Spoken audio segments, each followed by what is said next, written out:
combination till the day that Lenin died.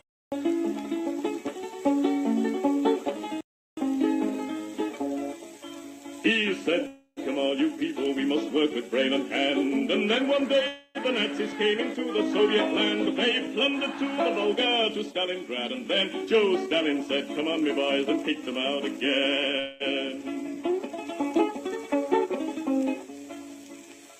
Oh, Stalin was a southerner, in Georgia he was born, where the oranges grow thick and fast and fields of waving corn. And Stalin is a farmer, his fingers they are green, and he has planted the biggest crop the world has ever seen.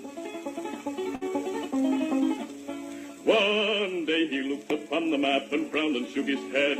There's too much brown and not enough green, these were the words he said. We'll have to change the weather, boys, he said, and then he smiled. So let's begin by planting trees along 3,000 miles.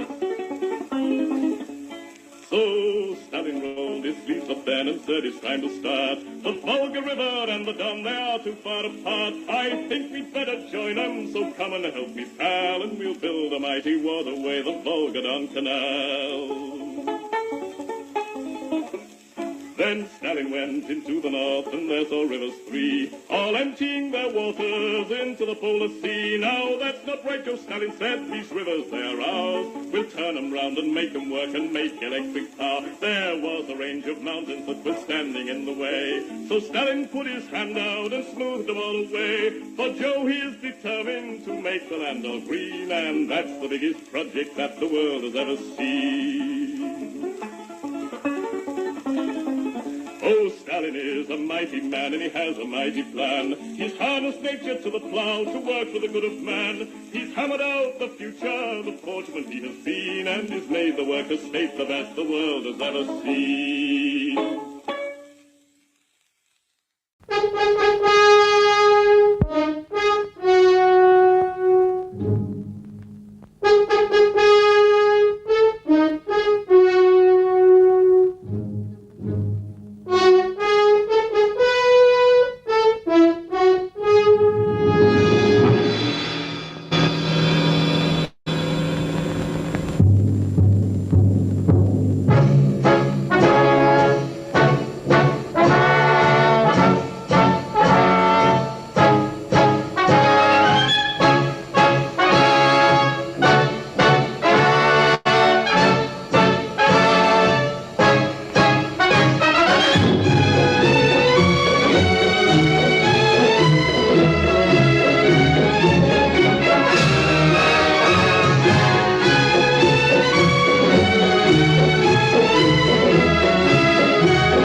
أنا رمز سلام وصراع، أفدي بالروح وأعيش في النصر بطل وشجاع. أنا خط هجوم ودفاع، أنا رمز سلام وصراع، أفدي بالروح وأعيش في النصر بطل وشجاع.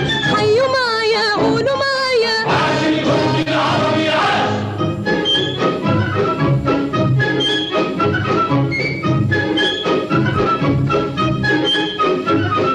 عاش الزرع يوم الشمس ما حست بيها عليه، فرشت نورها وكبر الزرع وهو مداري عليه. عاش الزرع يوم الشمس ما حست بيها عليه، فرشت نورها وكبر الزرع وهو مداري عليه. وسمعناه بيقولها قوية أرض ولادي ورجعت ليا. وسمعناه بيقولها هوية أرض ولادي ورجعت ليا. حرمونا سنين وسنين وافتكروا الناس نايمين، وطلعنا عليهم يوم خلصنا حقهم ملايين. حرمونا سنين وسنين وافتكروا الناس نايمين، وطلعنا عليهم يوم خلصنا حقهم ملايين. حيوا معايا قولوا معايا عاش فلاح الثورة عاش.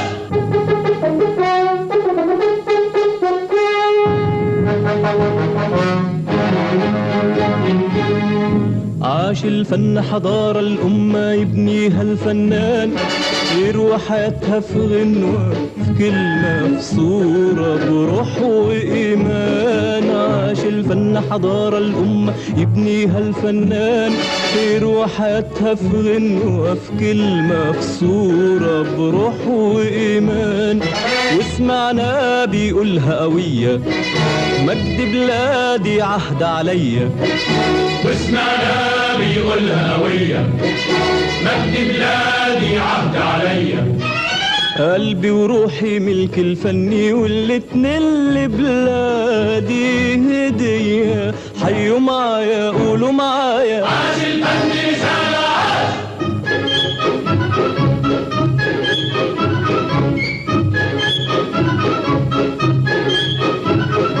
عاش العامل يوم ما فكر يبني البلد ودار فيها مداخن طالع منها لهب النور والنار. عاش العامل يوم ما فكر يبني البلد ودار فيها مداخن طالع منها لهب النور والنار.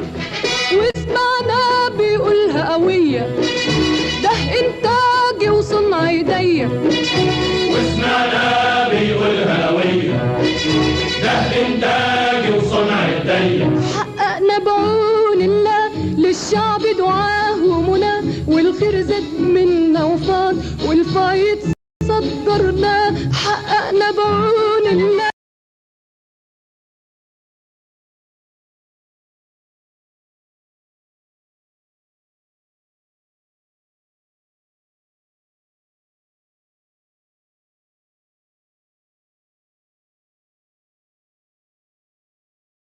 للشعب دعاه ومنى، والخير زاد منا وفاض والفايض صدرناه. قولوا معايا حيوا معايا عاش عاش العامل عاش.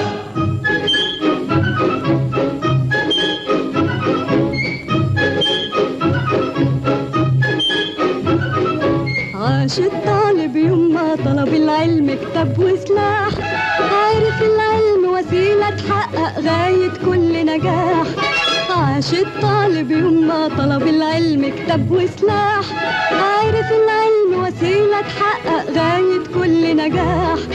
وسمعنا بيقولها قوية في الإعداد وفي الكلية. وسمعنا بيقولها هوية في الإعداد وفي الكلية. العلم سلاح جبار بيحول ليل نهار، يسعى للنور بالنور ويواجه النار بالنار. العلم سلاح جبار بيحول ليل نهار، يسعى للنور بالنور ويواجه النار بالنار. حيوا معايا قولوا معايا عاش الجيل الصاعد عاش.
Good evening, everybody, and welcome along. It is the evening of the 25th of February, 2024, and you join me tonight in the new-looking format.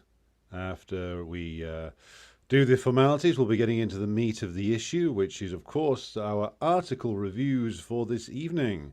And I thought I would put in some efforts to going over these because I was trying to pick out some typical examples of responses to the death of Navalny from the Bourgeois press. And these seem to be the most typical in terms of the quality level expressed therein, I think is the best way to put it. So I will post both of these in the chat. And if you're listening to this on the Patreon version, these will be linked to in the description box of the relevant episode. So here's our first one that's going in the chat right now. That's from a gentleman writing in the New Statesman, and I'll explain what the New Statesman is in just a moment if you don't know. And that's by a gentleman called Bruno Macaes, and he's a former Europe Minister for the Portuguese government from 2013 to 2015. He's also the author of 2 books, which sound like a real pair of humdingers, or one book, I should say, Geopolitics for the End Time, From the Pandemic to the Climate Crisis. Now, knowing my audience as I do, I'm sure that all of you would enjoy reading those. So, the other one is an even more deluded, foaming at the mouth piece of madness from an old friend of the show. It's a certain Mr. Timothy Garton Ash, and that's more broad and about Ukraine, but it links to Navalny as well, and I think demonstrates the level of madness in the propaganda of these people. So we are live on YouTube. We are also live on Rumble and on Odyssey. Again, I am now able to stream directly onto Twitter, so if that's something that you think I should be doing, do let me know. But before we go anywhere else, let us do the roll call for this evening. So we have with us C. Bolt, good evening to you. Massimiliano Urbani, greetings to you. Raziel, good evening to you. Jag, who says, good afternoon from a sunny and mild coastal Virginia. I hope that you, all of you, are well today. Indeed, thank you, Jay. And good afternoon to Martin and Peter, who joins us from the land of always perfidious Albion, who you have to get off, but you'll catch up tomorrow. Well, good to have you with us for the moment. Irish Partisan, good evening to you out there in Minsk. Rob, who joins us from the wrong side of the Pennine, says hello, and Bean says hi too. Good to have you with us, both of you. And I should mention therein that the first promised Soviet albums will be dispatched tomorrow morning. So if you ordered one of those, you can expect it in the post this week. Davey, greetings to you out there in Bangor, Gwynedd, and President Jesus over in the land of the eternal dictatorship of Gavin Newsom, the vampire of California. And Carmo, good evening to you. Alder Larkin, good evening to you. James Graham, good evening to you. And good evening to my comrade Terry from the Class Consciousness Project. Head over there for a lot of good articles and content. If you haven't done so already, I will be dropping the link in the description box and also in the relevant chat as well. So let me do that. Go over there and take a look at the latest article from my comrade Jason on the Boeing scandal. Dan Lindstrom, hello to you. Otis, good evening to you. Guy, how are you doing? Irish Partisan comments, I see that Millet finally met Trump at the recent CPAC conference with the Village People's YMCA playing in the background. Yeah, it's one of Trump's favourites. I think it's kind of apt because there's there's elements of high camp in both men, to be honest, in the way that the level of performance involved in both of them. Trump is a natural performer, so it doesn't come across as forced. Millet isn't a natural performer. I get the feeling that looking at him, what you've got there is actually a very introverted man who's forced himself to be an extrovert for the purposes of attaining political office on behalf of his sponsors. And that's probably part of what is sending him slowly more over the edge. Albert, good evening to you. And Jawad joins us, who says, Salam, comrades. Yuan joins us from Phoenix, Arizona. And DE joins us. And Guy says, I can see 13 likes and 86 mislikes. Is this MI6? What are you watching on? If you're watching on Odyssey, then that's because essentially the stream on there gets flooded by anti-communists. So I'm not surprised. Roman, good evening to you. And Rob says, Beans is thrilled. It should arrive just in time for her birthday. Well, happy birthday. Beans will presumably later this week. Right, okay, so if you've seen the links that I've provided, what we're going to be doing is going over these couple of articles and talking about, well, there's a lot to talk about. There's an awful lot of delusions in there. So the first one we're going to be looking at is a piece of pure propaganda from this guy called Bruno Macaes. And if you click on the link, you can see the article. I don't think it's paywalled. If you can't see it, let me know, and I'll do the necessary with, shall we say, something that might have fallen off the back of a lorry. So I'm going to stick the archive version in the chat as well, just in case you need that. You should be able to get onto it that way. So the first article, as I say, is by a guy called Bruno Macaes, former Portuguese government minister, so you know where this is going.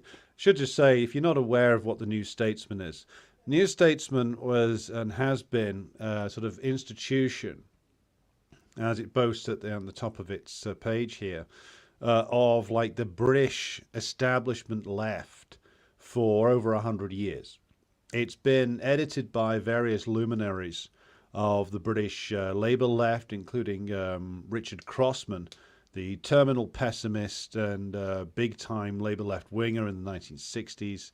It's been home to such luminaries as Paul Mason and Owen Jones in recent years. I think Ash Sarkar has been featured in its pages as well. So this is what you're dealing with. It's a home for like aspiring institutional leftists, former Conservative cabinet ministers who essentially, like David Gauke, who got sacked by Boris Johnson for rebelling against the Brexit vote, and now fancies himself as like the doyen of the liberal classes. So that's the kind of thing we're dealing with here. So to find an article of pure propaganda about Navalny should be, well, no surprise. Now, I'm going to try and not go through every single line here because we would be here all night. But let's just start from the top, because this is a real fun one. In 2021, after 5 months in Germany, the article begins, recovering from a poison attack with a military-grade nerve agent, the dissident Alexey Navalny returned to Russia. I vividly remember watching the video of his plane taking off, stunned by a display of courage I was certain I had never witnessed before, a man voluntarily delivering himself into the hands of his assassins. He knew they were his assassins. Everyone did. He must have known that his death in a Russian jail was inevitable. Why then did he return? I mean, this is like sub-Jeffrey Archer prose, first of all. Let's just recognize that. But let's also deal with the fictions here. Alexey Navalny was not poisoned with Novichok. I mean, of all the people they said have been poisoned with Novichok, it's amazing how many of them survive, given that the Skripals were meant to have been poisoned with Novichok by two, like, amateur-hour Russian spies who got off a plane, checked into a shit hotel, and spent 2 days with a prostitute before rolling out to where the Skripals lived, and ironically near the British military's leading chemical weapons research facility at Porton Down, apparently poisoning them by coating the doorknob of their house and the handle of their car door with Novichok, but they survived. Now, according to people who actually know about Novichok, the nerve agent, one sniff of it could kill you within seconds. And yet, we're supposed to believe that the Skripals survived, but also that Navalny, who apparently had it in his water and had his underwear coated in it, somehow survived. Now, I listened to a very interesting interview with Scott Ritter, who, of course, is a former UN weapons inspector, amongst other things, and he mentioned a couple of very interesting things on that, which is that the claim that he was poisoned with Novichok was never actually backed up by any medical evidence. The examination of Navalny done by the German doctors is classified and will not be made public. Some elements of the examination done by other doctors when he landed in Germany, examination of his condition, concluded that he wasn't poisoned by Novichok at all, and the most likely explanation for his collapse on the plane was that he had deliberately overdosed on antidepressants, causing him to pass out. Now, if he had had Novichok in his water, his coffee, and had his underwear coated in it, he would be dead. So this article starts off with a lie that is so outrageous and stupid at the same time, but it personifies everything about these people in that they tell lies which are so outrageous they can't possibly believe them unless they're stupid, which of course many of them are. But also the way they treat the Novichok, the nerve agent, here is very interesting to consider. Because at the same time, and this is all true of a lot of their lies, Novichok is meant to be the most deadly, horrendous thing that the devious mind of the Soviet scientific establishment ever created. And at the same time, you're meant to be able to get over it with a brief stay in hospital. So what is it? It's one or the other, guys. You can't have it be the most deadly thing on earth and something you can shake off after, like a bad cold. You know, what is it? And as for the inevitability of his death, well, we'll get to who possibly killed him later on. So, again, I'm trying not to go through this line by line, but there's so many outrageously stupid things in it that I'm going to have to go through it a little bit line to line. So he mentioned in the next paragraph 2 of this article, that I'll just read this bit out. It says, for many years, Navalny looked invincible, infuriating Vladimir Putin, who never seemed to know how to stop him or even how to slow him down. Using social media and the internet and relying on a small team and often speaking to Russians in the provinces. That's not true. He didn't do that. The lawyer turned activist became famous for his exposés of Putin's inner circle. Now, his exposés, his documentaries that were made, were put together by the CIA outside of Russia and then stuck online. That's what was behind. Like his documentary Putin's Palace, Navalny had precious little to do with that other than putting his name on it. And as for the alleged documentary that won the fucking Oscar, well, it was just a hagiography. And as for other things that he disclosed, well, here we must get to a certain truth about things. Excuse me. Excuse me. Navalny himself, the reason why the Russian government was able to imprison him initially was because he was also guilty of corrupt practices involving illegal lumber sales that he'd been involved with. So for all that he was identified as an anti-corruption campaigner, he was nothing of the sort. Now, as we stated on the live stream we did in response to his death, Navalny's career went through a lot of interesting twists and turns, and he started off as, of course, an activist in the Yabloko party. Then he rebranded himself as a sort of die-hard Russian fascist, though there's no reason why you can't be a liberal and a fascist at the same time, as many people are proving. But also then, of course, he rebranded himself again as the anti-corruption campaigner media star, all of which was an attempt by his handlers in the CIA and MI6 to market him better to Russians, and at each time he failed. Now, as for infuriating Vladimir Putin, who didn't seem to know how to stop him, well, he seems to know perfectly how to stop him. Just wait until he comes back into the country, then charge him with a crime he has obviously committed. That stopped him. It's fairly obvious, really. And the reason why they didn't chuck him in jail was there was a number of reasons. Firstly, because he was largely not a threat. Like, if you look at the actual Russian election results in the presidential elections, last time the second place candidate was the KPRF's candidate with just over 8 million votes. Then you got old Vladimir Zhirinovsky, the clown prince himself, with just over 4 million votes. And then you got Putin way out ahead with about 65% of the vote. He'll probably get even more than that this time. So electorally, Navalny didn't even figure, and yet Macaes and all these clowns in the European political establishment insist on calling him the opposition leader. I'll bet that most readers of the New Statesman, because these people are that smug, that up their own arse and that stupid, don't even know who the actual opposition party in Russia is. I bet that most of them have no idea who the KPRF are or who the LDPR are. Liberal Democratic Party of Russia, Zhirinovsky's old party.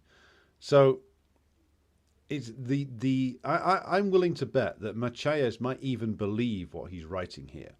But his audience certainly believes it.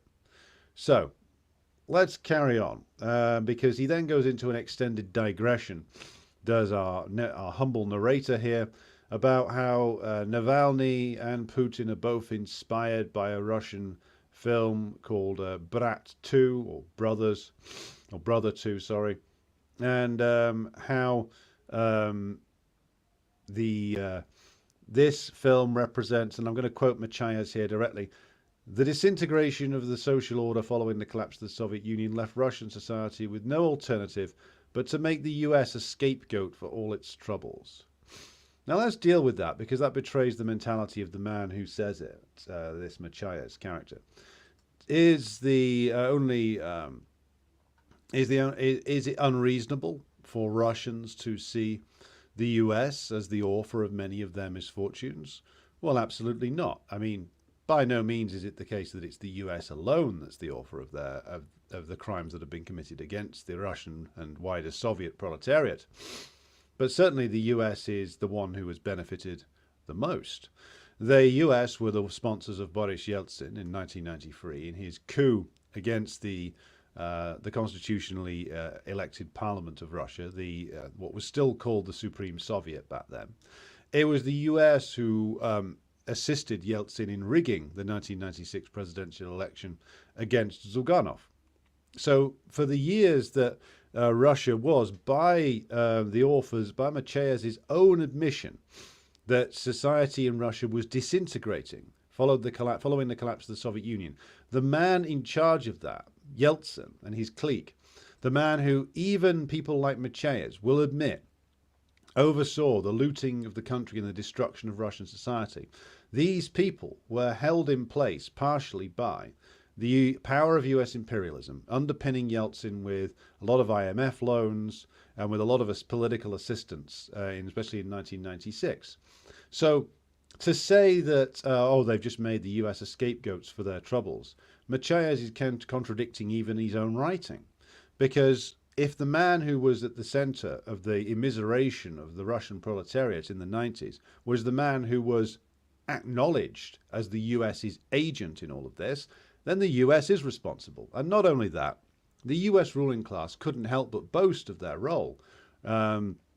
They put it on the cover of Time magazine that they stole the 1996 Russian election, after which, of course, the Yeltsin crew oversaw the dramatic catastrophe of the 1998 economic crisis in Russia, which led to the ruining of millions of Russians.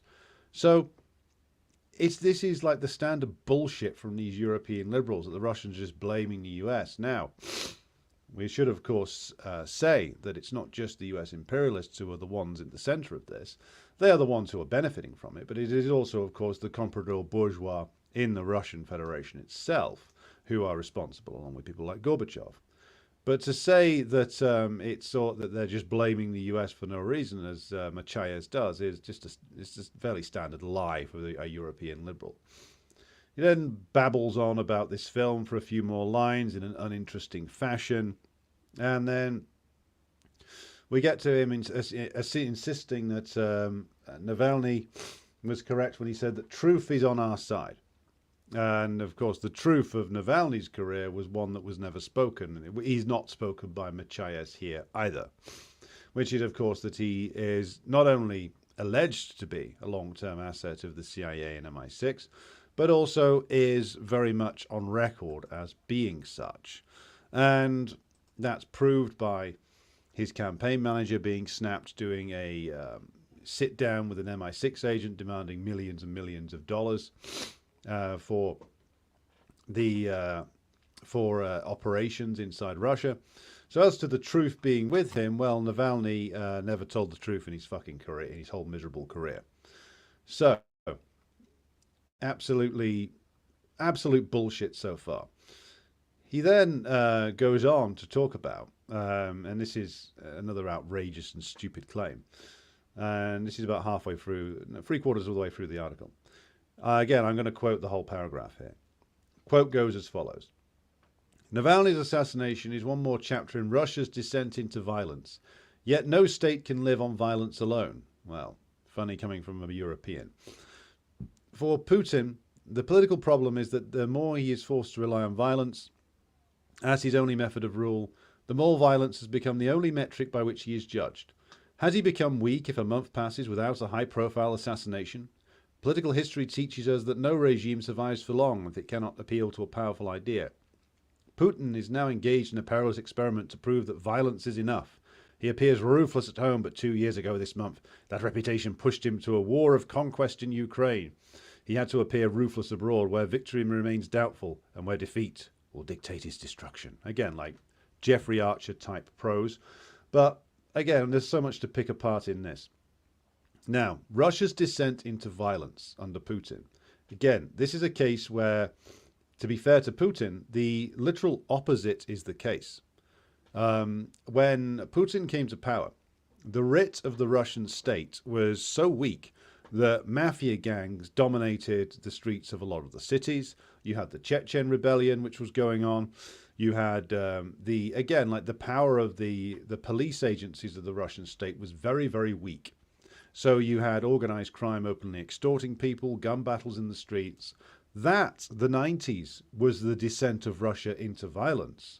And that version of Russia, people like Bruno Macaes, though they might have liked it a little bit more clean, a little bit more restrained, they are perfectly fine with that descent into violence, because that descent into violence was in service of the collective class interests of the European and American ruling classes. So, again, to say that Putin's reign represents a descent into violence, no.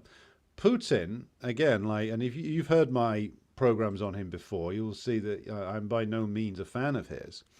But what they object to is that Putin has turned violence upon some of their agents. That's what this is about. Putin, and again, this is acknowledged by research, and you can by people like Natalie Baldwin, the Russia specialist, who I've had on the audio version of the program 18 months ago now, in midsummer 2022, I think it was. And she writes in her book, and this is backed up by other independent analysts, that Putin rapidly restored, within a few years, like order to the streets of Moscow and St. Petersburg and the other major cities. Essentially, he did this by a combination of purging corrupt elements from the police forces, but also essentially sending a message to the mafia bosses via the FSB that they could have a regulated mafia or a dead mafia. It was their choice. Essentially, now you have a choice to carry on making some money with your deals, or we go after you and do what Lukashenko did to the Belarusian mafia, which is take them all out to a forest and kill a load of them.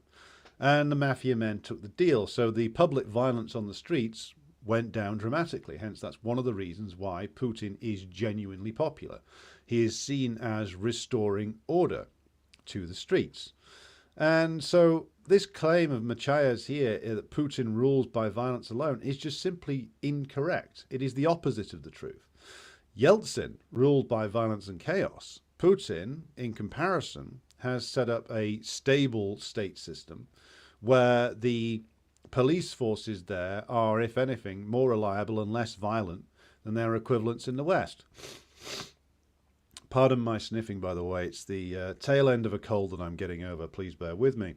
So, again, he hasn't relied upon violence as his only method of rule.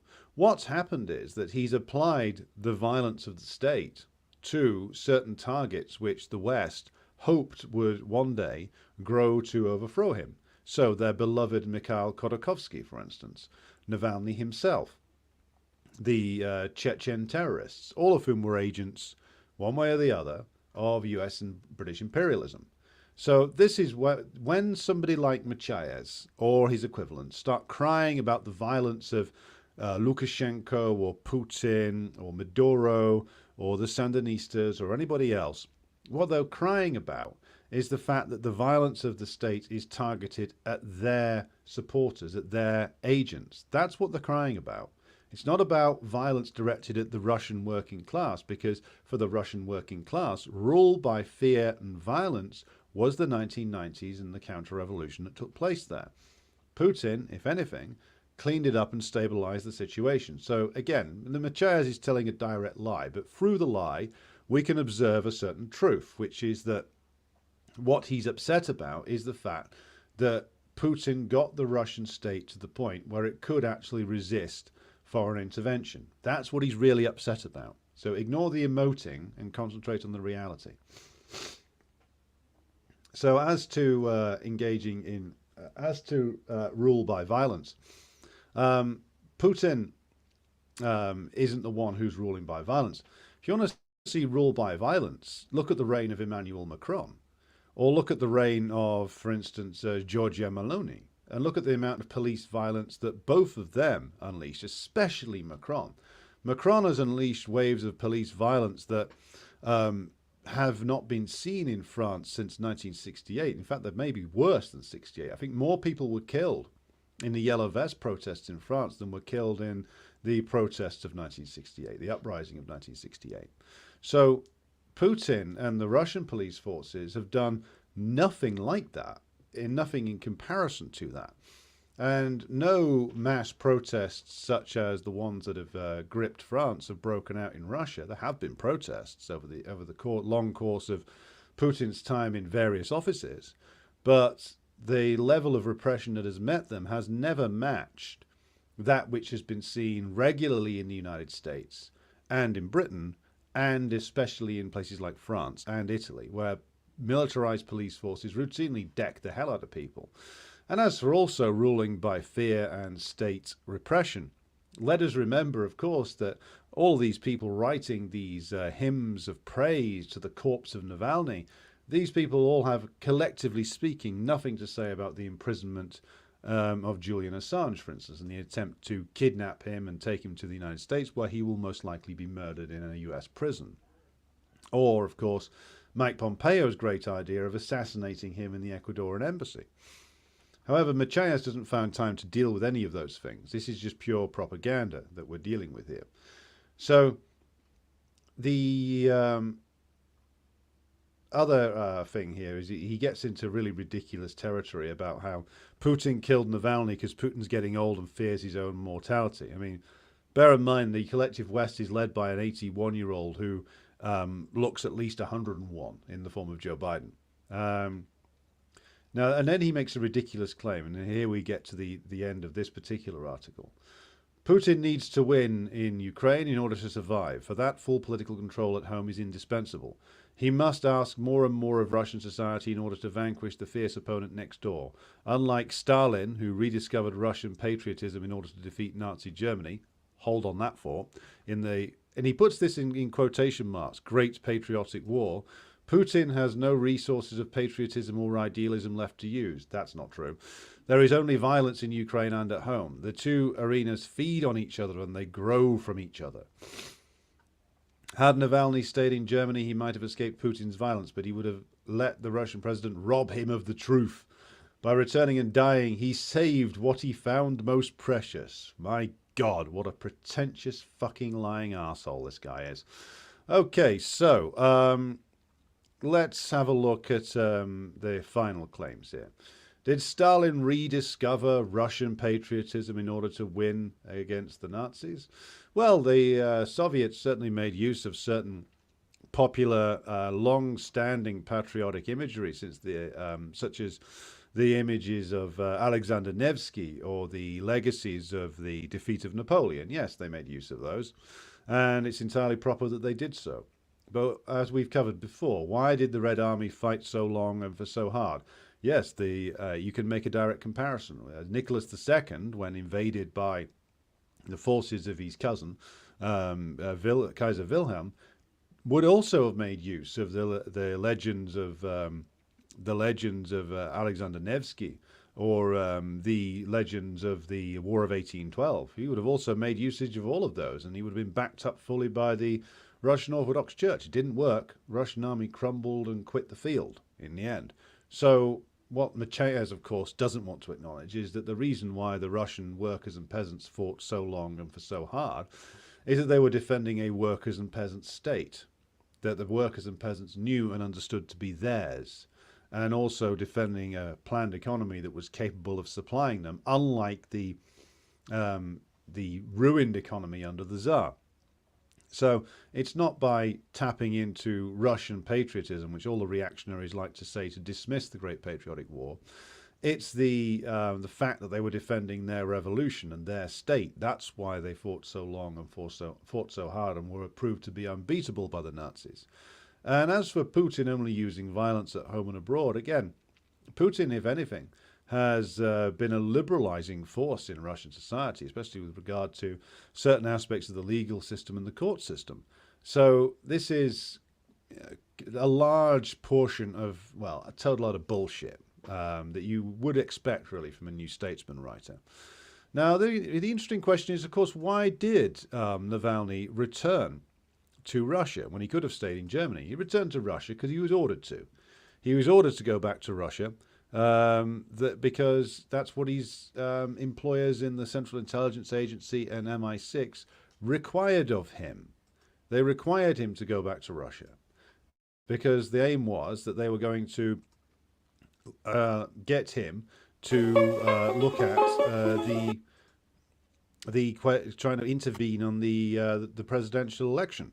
That's what they were trying to get him to do. And of course, the Russians had had enough and lifted him. I mean, this is the reason why. So this is a good example of like what the brain of the liberal class looks like now, what the brains of British liberalism look like, because this is the stuff that the British liberals read all the time. They take deadly seriously. New Statesman is regarded as a very serious magazine in Britain by some people, not by anybody who takes the time to actually read any real history, of course. But this will be read by a few thousand liberals in key positions in media, politics and academia, and they'll take it deadly seriously. And that's the sad reality of these things. Now, if you'll excuse me, I'm going to take a short intermission here because I really need to get some tissues to fight off this cold of mine. If you hang on just one moment.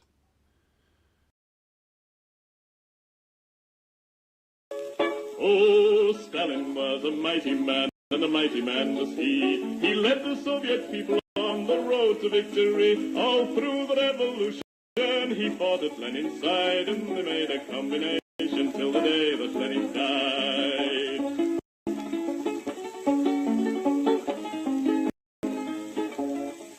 He said, come on, you people, we must work with brain and hand. And then one day the Nazis came into the Soviet land. They plundered to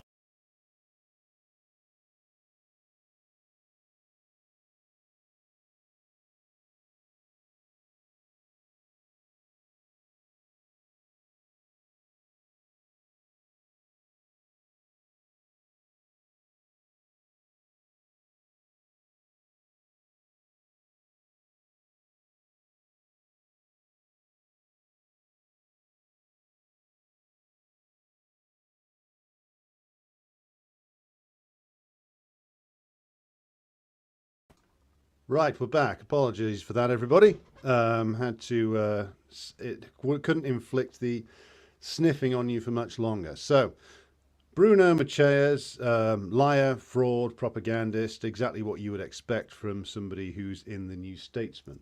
Now, let's just pause here to look at the various different comments that we've had in so far. So hello to Red Star Betty, who's just arrived to join us, or who arrived a few minutes ago. So Thomas says, Navalny died on the cross for the sins of the United States. American media treat Navalny as the second coming. My God, that's depressing. If you were a Christian, you wouldn't want that as your Messiah, surely. Was America trying to put Navalny in power? Interesting questions from Thomas there. I think they were trying to boost his reputation to the point where he could make a run of things.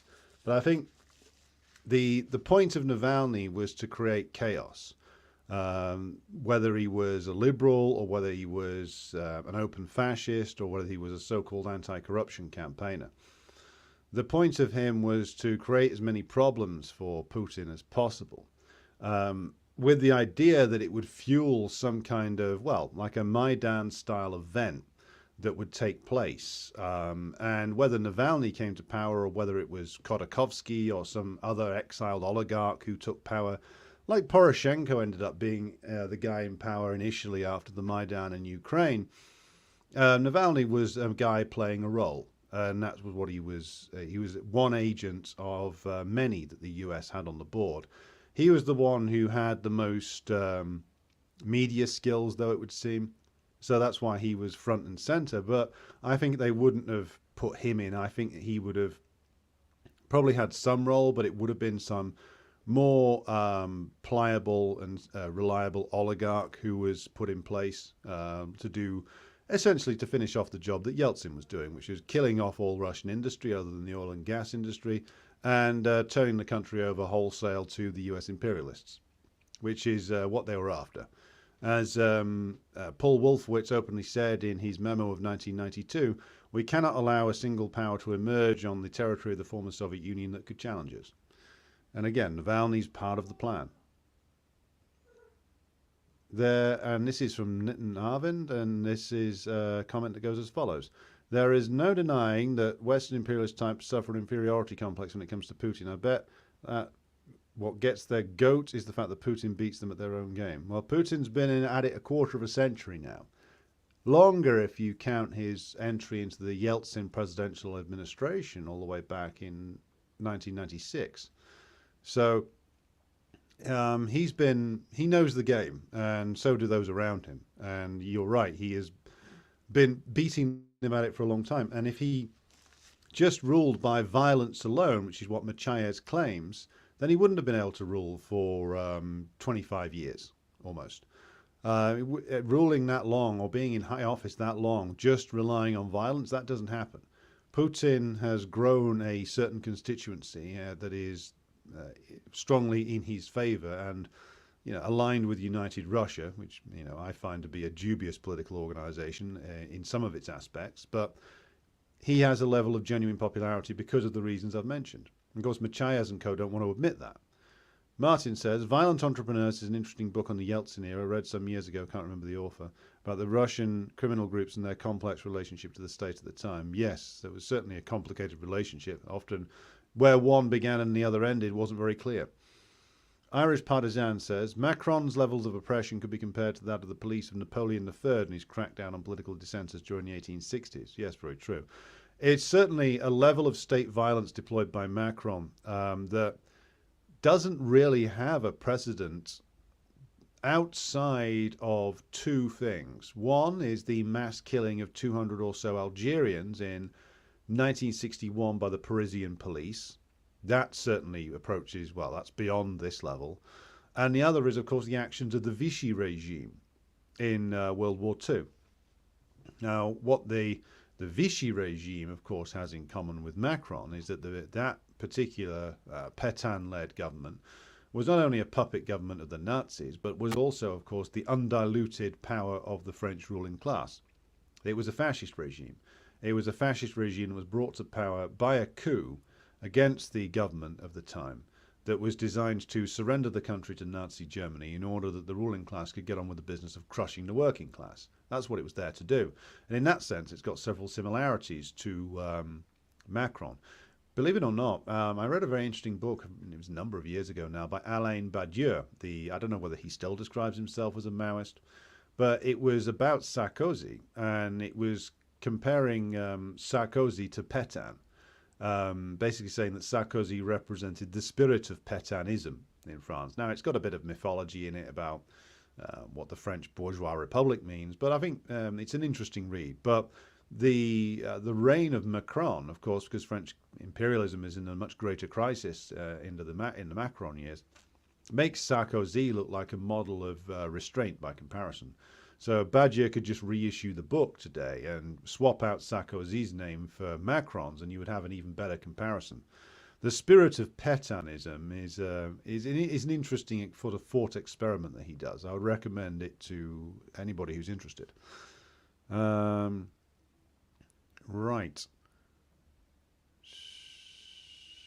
Navalny equals agent provocateur. Says human NR 1979. Very true. Reputation. Lol. This is Antoine from Dundee joins us. Putin rules by violence alone stinks of anti-communism. Yeah, or just pro-imperialist point of view. It's, as I said, they're only upset because Putin targeted their guys. That's what it's all about. Now, moving to the second article of this evening, which is, of course, by our old friend, Timothy Garton Ash. Now, if you're not familiar with the work of Mr. Garton Ash, he is a man who I was forced to read repeatedly at undergraduate level, and I've never forgiven him for it. He is one of the Guardian's most obnoxious transatlantic European liberal types. A guy who, now I'm a little bit older and have sort of read more and can understand the architecture of the U.S. imperialist system and its contradictions and its continuities. What Garton Ash and people like that represent, they really are ideologists and courtiers in this American imperial system. And what he represents, Garton Ash, is a intellectual layer that is very much ideologically and financially, but ideologically committed to the idea of a American hegemony over a unified Europe. That there is such a thing as this project of the collective West, and this great collective project to defend Western civilization must have the investment of the United States, and it must succeed. Now, this is why one of the reasons I started reading his columns again, because this is a point. It's because he honestly reflects a point of view that's sadly very serious in that it has a lot of influence in Britain and Europe, and to a certain extent the United States, but I would say more Britain and Europe these days, and certain elements of the US ruling class. But the stuff from Garton Ash is every bit as bananas as the stuff from Macaes. But it's worth just hovering over for a moment to consider some of his melodramatic musings here. It's not quite up there with Thomas Friedman, but it's nearly there. So, we begin as follows. I'll start at the top. As we approach the second anniversary of Russia's full-scale invasion of Ukraine this Saturday, ask yourself a simple question. Is Europe at war? When I put this to a room full of participants in the Munich Security Conference last Sunday, most of them raised their hands to say, yes, Europe is at war. But then I asked a second question. Do you think most people in your own country have woken up to this? Very few hands went up. Again, he reveals an unintentional contradiction now, or he unintentionally reveals one, which is that they all say they are at war with Russia. Well, if we were at war with Russia, there would be no denying it, because if it was a full-scale war, then the cities of at least Warsaw and Bucharest and Sofia and Berlin and Paris and my own city of Manchester and London, if we were attacking Russia directly and involved in a full-scale war with them, then we would know, because our cities would be ruined by Kinzhal missiles. I would be speaking to you, if I was at all, from a smouldering hole in the ground. So, no, we are not in a full-scale war with Russia. Russia's campaign is still taking the form of the special military operation. And this is something which, of course, Putin has emphasized time and time again. It is not a war, it is a special military operation. If you want to see what a full-scale, off-the-hook, genocidal war looks like, well, just take a look at Gaza. Just take a look at what Netanyahu was doing, with the full support, by the way, of the European liberals and the White House, of course, and the full strength of the American regime behind them, for all the reasons we've covered before. And Garton Ash goes on to talk in melodramatic tones about the nature of this war that he insists is going on, but of course isn't. And the reason why the populations in Europe haven't noticed it and won't notice it is because, of course, Europe can't fight this war. as we will go on to talk about.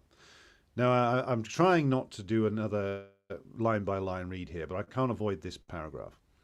Again, like the writing here is just astonishing. This was a Munich of painful contrast, continues our humble narrator.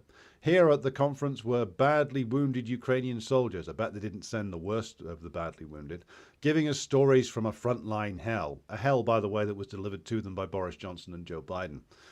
Yulia Paevska, a veteran military medic, told us she had seen streams of blood, rivers of suffering, and that children have died in my arms. Well, maybe they have. But children are dying en masse in the Gaza theatre of blood right now. And yet I don't see too many columns from Mr. Garton about the Gaza war. In fact, what I see is consistently dating back over many months in his regular Guardian column, his obsession is Ukraine. He hasn't said anything about the Gaza war that I can see. And yet, of course, over 10,000, you've got over 30,000 people dead, at least a third of them are children, and yet Mr. Garton finds absolutely no reason to mention that genuine mass slaughter of children. He goes for a fantasy one, because of course he mentions that the ruins of Mariupol and the hell of the war, and of course Mariupol and Avdiivka and various others, Artyomovsk, all the other towns and cities captured by the Russians, have been subjected to horrific damage. But this is after, in the case of Mariupol and others, they had already been evacuated. The Russians provided humanitarian corridors and then, unlike the Israelis, didn't bomb them.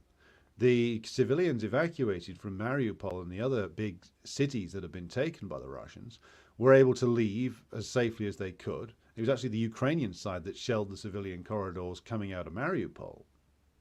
So again, this is not a war. I mean, this Andrei Martynov says that quite a lot, and he's completely correct on this point. This is a special military operation. Even the capital city, Kiev, which has been bombed, but it's been bombed in a pinpoint and precision fashion, going after military and certain governmental targets, but nothing on the scale of what is being done in Gaza right now, or what was done by the Americans in Mosul, or even what was done by the Russians and Syrian forces in their retaking of cities in Syria. Though it must be said there that the Russians also organized humanitarian corridors, or at least tried to negotiate them with the jihadists to get civilians out. Again, none of that has been done in Gaza. Not the civilian corridors that were offered were fake. The Israelis bombed them anyway, and Mr. Garton seems oblivious to this. I'm sure he's aware of it. It just, of course, doesn't suit his propaganda agenda. And so, again, Europe is not at war. Not really. Europe is using Ukraine as a proxy, and it is only because the Russian government has opted to follow essentially a restrained version of the Clausewitz doctrine of destroying the enemy's armed forces and not going after the civilian population to the extent whereby Putin gets criticized by some of the more rabid Russian nationalists for not carpet bombing Kiev, for instance. So again, the war in Ukraine, whereas it has killed hundreds of thousands and inflicted a hell of a lot of misery, even other Ukrainians and Ukrainians on the front line are now getting resentful of those behind the lines because the war is not touching them. Not to any great degree, not to the degree that it even was touching people in the Second World War in Britain, where they were subject to German bombing raids. So the vision of hell that Timothy Garton presents to us about what was going on in Ukraine just isn't true. The vision of hell is, of course, in Gaza. If you want to go further afield, there's visions of hell in places like DRC, Congo, and other areas of war in the world. But again, you will see war, you will see suffering in Ukraine, but not to the same extent as you do elsewhere, and not to the extent that Garton is trying to paint his rather crude picture with here.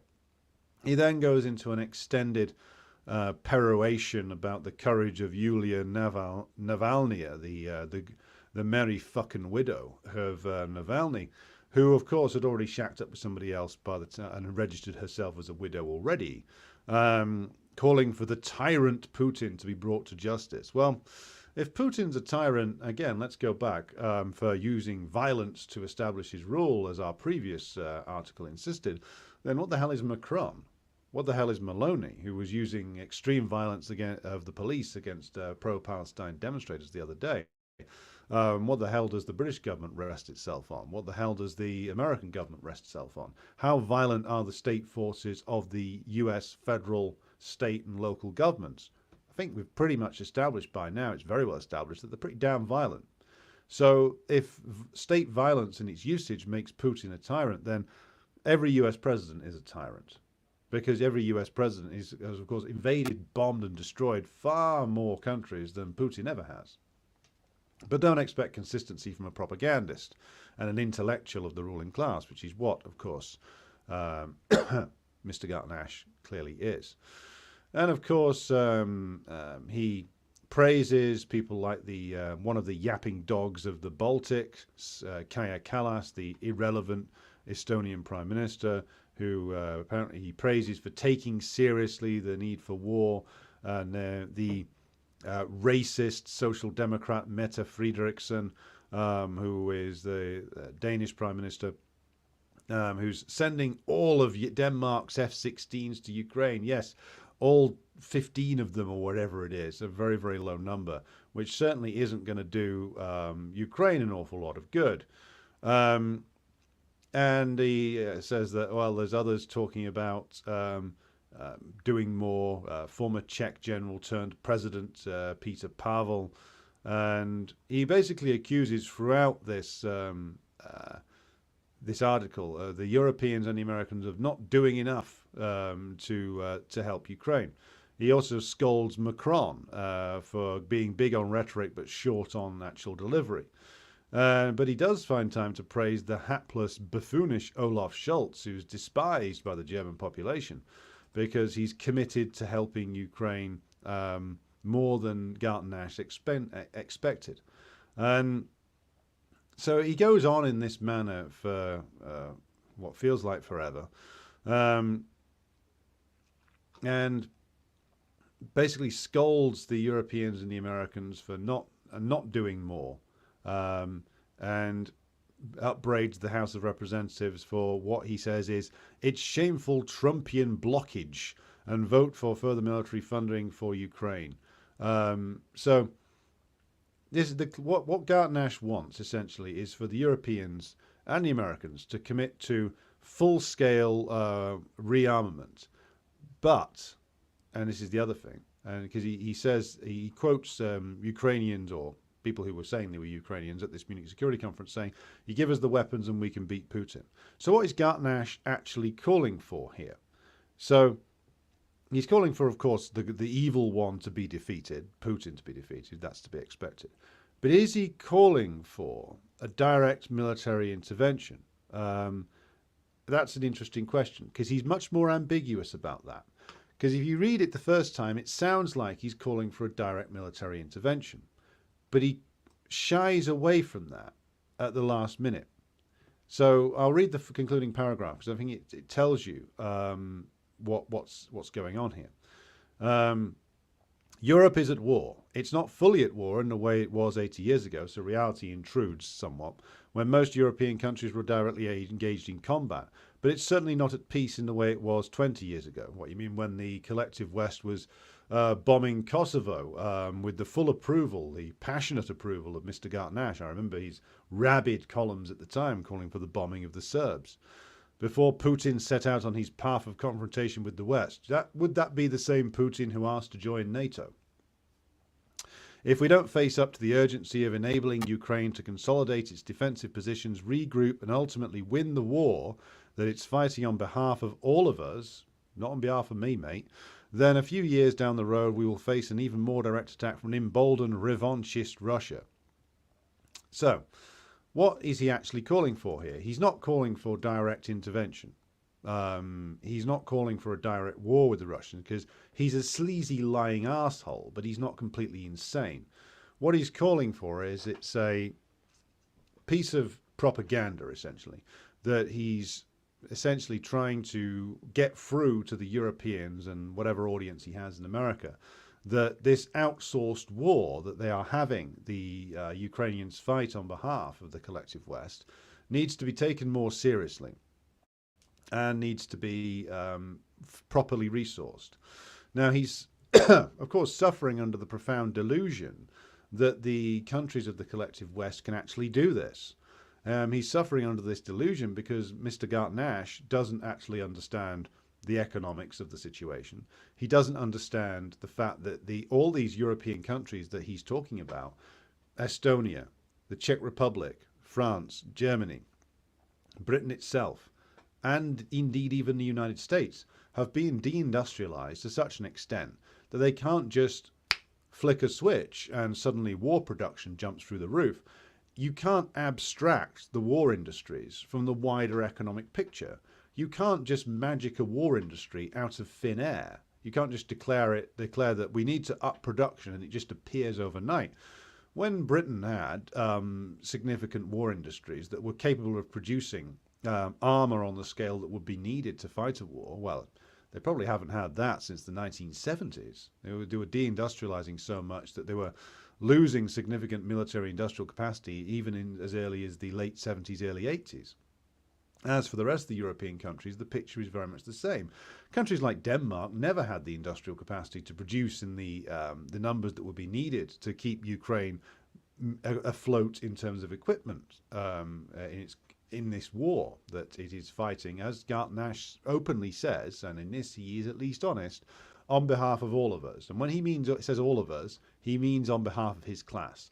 This isn't an article, and The Guardian isn't a newspaper that is targeted at the proletariat in Britain. It never was, it never will be. It's targeted at the same people the New Statesman is targeting at, the governing circles, the people in the academic posts, the people in the media, people in politics. That's who reads The Guardian, and that's who he's aiming to influence. He's not aiming to influence the average person, the working class people of Britain or Europe.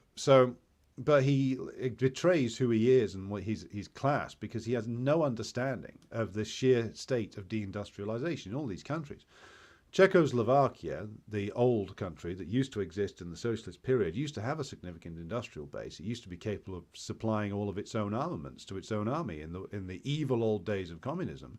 All that has disappeared with the breakup of the country and the deindustrialization of both halves of it.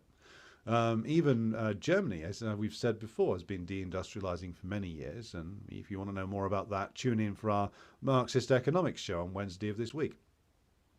But the point is, he has apparently no grasp of what is going on here whatsoever, because even if the Europeans could conjure up the level of industrial production required to fully supply the Ukrainian army, the Ukrainians are running out of men. They're running out of manpower. They're demoralized. Their political system would collapse in an instant if it weren't for indefinite support from the US imperialists and the Europeans to a certain extent. And also the fact is that even if they could suddenly resupply fully the Ukrainian army, the Russians still have the surge capacity in their war industries to outstrip, again, both European and American production.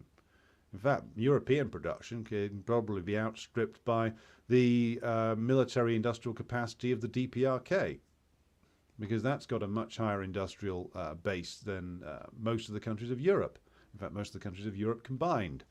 So what he's asking for, not only can it not be done, it will not be done, it can't be done even within 5 years or within 10 years. Because it's simply the case that the state of the capitalist economies in the European countries is such that investment for industry is simply not profitable to do. The only way that you could possibly do it was if the costs was all taken on by the state, which again, none of the states have the capacity to do. It's not just that they don't have the money to do it anymore.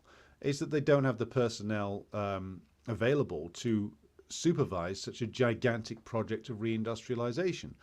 And as I was talking about with other comrades this morning, you're not able to just do that under capitalism and expect to make money. The only way you could engage in the full-scale reindustrialization that people like Garton seem to think you can just do by clicking your fingers is if you rendered the living standards or the cost of the reproduction of the laborer so cheap as to render his or her employment profitable again for capital. So this is a cavalcade of lies and resting on a solid base of fantasies. It's a complete series of fantasies that Ukraine can win. The only thing that Garton is doing here, and I don't think he's a stupid man, I think he knows that Ukraine is going to lose, and lose badly. The only thing he is hoping for, like his employers in the ruling class, is that the war continues and that somehow, at some point, either something comes up or they just continue it long enough to cost the Russian government enough money that it might cause them trouble at some point in the future. That's what they're hoping for. And that's the only objective that they actually have. And that it displays a level of cold and calculated savagery and cruelty towards Ukraine, the country he is hypocritically singing the praises of and pretending he cares about. No, he doesn't care about any of this. The only thing that matters to him as a representative of the ruling class of Britain and an intellectual for the Anglo-American European imperial core countries, shall we say, is the destruction of Russia and its dismemberment in such a way as to be profitable for the biggest countries involved: US, Britain, France, Germany, Italy. And the revival of their economies as a result of them feeding vampire-like upon the Russian land. And of course, if you put that in front of the Russian population, they'll fight for Putin or whoever his successor is for as long as is necessary. And so passes Mr. Garton. So, we will leave the analysis of the idiocies of the two ruling class intellectuals there and continue on with our comments, reading through the comments here. Thomas says, Putin is rolling tanks in Berlin, Rome and Paris. Yes, he is. He's everywhere. Good evening to GGS, who joins us. Those F-16s are sold as seen, meaning they probably don't work. DE says, Garton is calling for more action but wouldn't know what or how to go about it, so he postures uselessly. Very true. Antoine Dieg says, just saw France 24 with a piece on Ukraine's military press gangs and severe lack of equipment, something I wouldn't have imagined seeing just a few weeks ago. Yeah, the truth is becoming more and more obvious now. And good evening to Munis, who has joined us. Right, okay, so I've been going for just about an hour now. I'm going to leave it there for tonight because I'm still clogged up with the remnants of this virus that I had, and I may engage in another coughing fit. So I will be back tomorrow, though, back to the 10:30 start time tomorrow. So date if your diary's on that one. And on that one, we're going to be looking at the two wars, possibly more. It's a sort of a global political and war update tomorrow. So Gaza and Ukraine, possibly with a side order of the Sahel as well. We'll see how things turn out tomorrow. So a final comment of the night comes from Irish Partisan, who says, Napoleon III imprisoned upwards of 20,000 political opponents after the 1851 coup. Yeah, I mean, that's probably Macron's idol, and hopefully he ends up in the same way as Napoleon III, though this time with a successful Paris Commune. All right, thanks everybody who's tuned in tonight, and thanks to everybody who's joined the show, and good comments as always, and I will throw you now back over to your usual musical outro.